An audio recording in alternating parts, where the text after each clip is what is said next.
Russia is slowly wooing Turkey away from the alliance.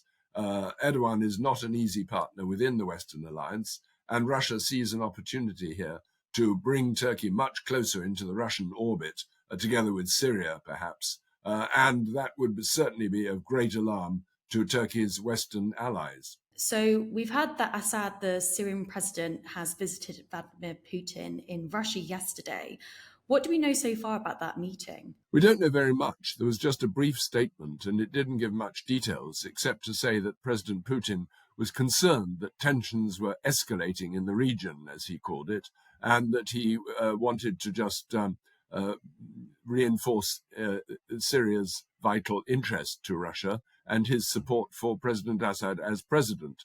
But beyond that, he just, the communique simply spoke about them having talks about the situation in the Middle East, and we have to speculate about what that could have focused on. For context, do you mind describing the relationship between Russia and Syria? In 2015, we've seen sustained military campaigns from Russia in Syria to support Assad. Could you delve more into that? Oh, well, yes. Syria has been absolutely vital as Russia's entry into the Middle East in general, and in particular, Syria has relied on Russia for Assad's fact that he overcame the rebellion and has re-established his control over the country very firmly and decisively, but that's entirely thanks to Russian military support.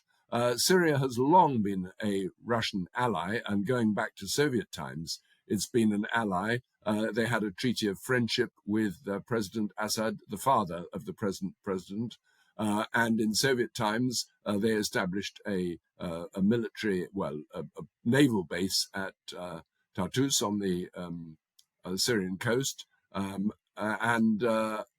Sorry, I'm not sure it's Tartus, but it's on the coast in Syria, which is very important for the Russians.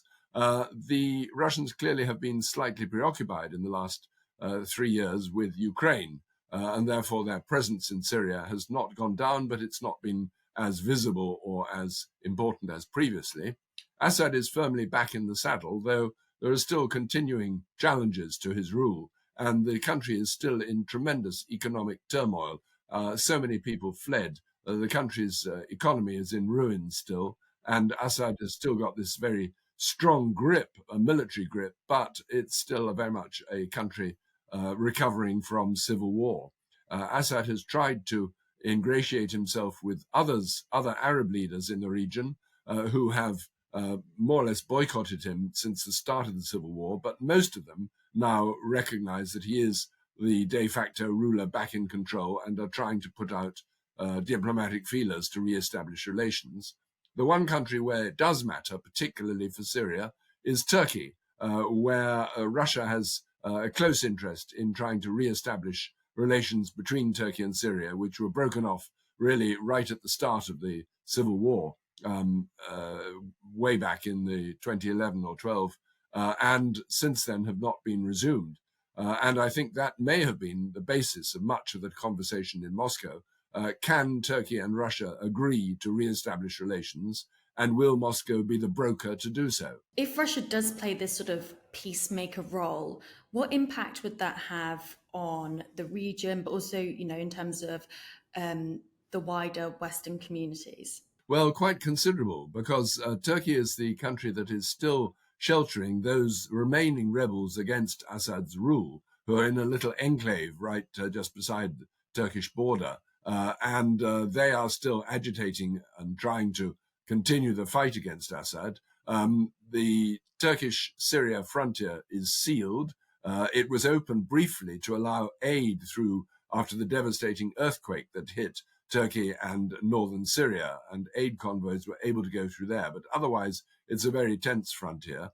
If that opened up, it would mean that essentially Turkey has abandoned the attempt to provide help and shelter for the Syrian rebels. That is pretty much one of the conditions that the Syrians have laid down, that if we normalize relations, Turkey is not to continue sheltering the rebels in its own territory or in the enclave beside Turkey. The other implication is that it would re-establish cement Russian relations with Turkey, which would be rather a bad thing for the NATO, as Turkey is a key member of the NATO alliance, and Russia is slowly wooing Turkey away from the alliance. Erdogan is not an easy partner within the Western alliance, and Russia sees an opportunity here to bring Turkey much closer into the Russian orbit, together with Syria, perhaps. And that would certainly be of great alarm to Turkey's Western allies. What would you say would be the impact on the war in Ukraine because of this? Hard to say. I mean, there's not much that Syria can do to help the Russians there. They presumably would want some military supplies, but I don't think Syria manufactures much on its own. It doesn't manufacture drones, which the Russians have been buying from Iran.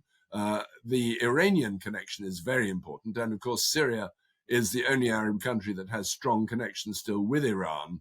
So maybe there might be a way of getting Iranian drones via Syria. I mean, they could be loaded up and sent that way, but it wouldn't make really much difference. So militarily, I don't think that Syria has got much to contribute to the Ukraine situation. And I don't think the Russians really intend to bring Syria in on that. They are so preoccupied that their own forces in Syria they're there still, but they're playing a much less vigorous and active role. They probably think that the civil war is more or less settled, so they don't need to. But there are still pockets of resistance, particularly on the Kurdish fringes of Syria, where Assad doesn't have complete control. Looking in on this, some might think, why would Putin want to further relations with Assad in terms of looking at Russia's reputation, especially to Western audiences, if he wants to, I guess, in some ways, garner more support for his actions in Ukraine? Surely this is a further misstep in creating that divide between the West and Russia. Oh, I don't think that matters at all to Putin. He reckons the West is just the enemy. He has no interest in improving relations or doing anything apart from vigorous opposition to everything the West is trying to do. No, what matters is relations with the Arab world. And Syria has been the kind of base from which Russia has continued to conduct diplomacy all around the Arab world. And I have to say, reasonably skillfully up till recently. Ukraine has not really affected Russia's relations with the Arab world. There are many who have doubts about it, but they're not actively helping the West in any way, and most of them are not vigorously employing boycotts of Russian trade or invoking sanctions. That's not in their interest. Saudi Arabia, for example, which, although it has close relations with the Americans, it depends very much on its oil sales, and it needs to coordinate those with Russia, which is also a big producer of oil, though most of its oil is at the moment sanctioned as far as the West is concerned. But Saudi Arabia is also tentatively trying to re-establish relations with Syria, and therefore Saudi Arabia also needs to take into account the Russian presence in Syria, as it has done. And so I think the whole aim of Syria, I mean, as far as Russia is concerned, is to reach out both to Iran, which it has done in the past and is still doing now, and also to the rest of the Arab world. What do you think this could mean in terms of relations between Russia and China? We saw that Syria joined China's Belt and Road Initiative in 2022. Also, Xi last year said to Assad that he would help Syria to rebuild its economy. Is Russia in some ways stepping on China's toes, or do you think there's a mutual benefit there? Well, not really. There's no question that Russia is the military power that is dominating the situation in Syria. And without the Russians, the Assad regime probably might still collapse, or it certainly would face very much tougher opposition from its old enemies, Syrian and others. But China is an important commercial ally for all the Middle East. I mean, the Russians sell very little apart from arms to the Middle East. The Chinese, on the other hand, have a burgeoning trade with virtually all the Middle Eastern countries, and that's important for them. And China also gets quite a bit of its oil from the Middle East. Of course, they're also now buying up cheap Russian oil at discount prices, so they're doing okay there. But the commercial relationship is very important, and if Syria wants to rebuild its own economy, which is in ruins at the moment, it will need to step up its trade relations or its imports from China. We heard from General Sir Rowley Walker. He says that he feels that Russia will be looking for some sort of retribution from the war in Ukraine. And he said that we should prepare for the eventuality that we could see Russia waging war against the West. What do you make of those claims? Do you think that's realistic? Well, I think it's good to be prepared, and military people always outline the dangers, and that's their job. I'm not sure that it's quite as imminent as they seem to suggest. I mean, talking about 3 years before we may have a full-scale war, I mean, a sort of global war, a world war, something of that kind. I'm more optimistic than that. I think the Ukraine issue is devastating, but it will, one way or the other, be settled within a year or so. I'm not sure that it's going to be settled in a way that the West would even like. I mean, they probably would find it almost impossible to stomach the kind of deal that may be imposed on Ukraine. But the fact is, I don't think this war is going to continue for another year or so. And then the question is whether Russia would continue to cause maximum discomfort by trying to extend its influence and its military interference in other neighboring countries, particularly the Baltics, or not, whether they feel if they've got Ukraine or got it in a position that they can live with, then relations might ease. Now, that's a lot of ifs and a lot of mights, and therefore I think it's quite reasonable for Western strategists and military people to suggest or plan for a bad scenario where things don't go well and Russia becomes ever more aggressive, and the West has to be ready and prepared.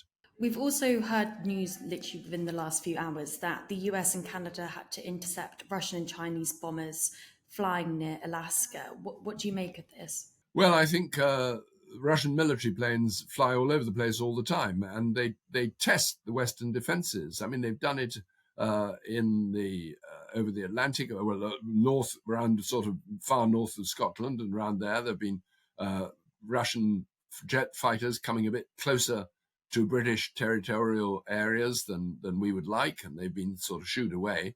They try it out all the time, and whether they were actually trying to buzz defenses in Canada or the US, one's not sure. I don't think any of these flights are random flights. I mean, they're all pretty carefully coordinated, but it doesn't mean that it's the start of a great invasion or anything like that. It's probably just a probing and a testing. And the Americans do the same, pretty close to Russian territory, spying on what they can see and testing out Russian defenses.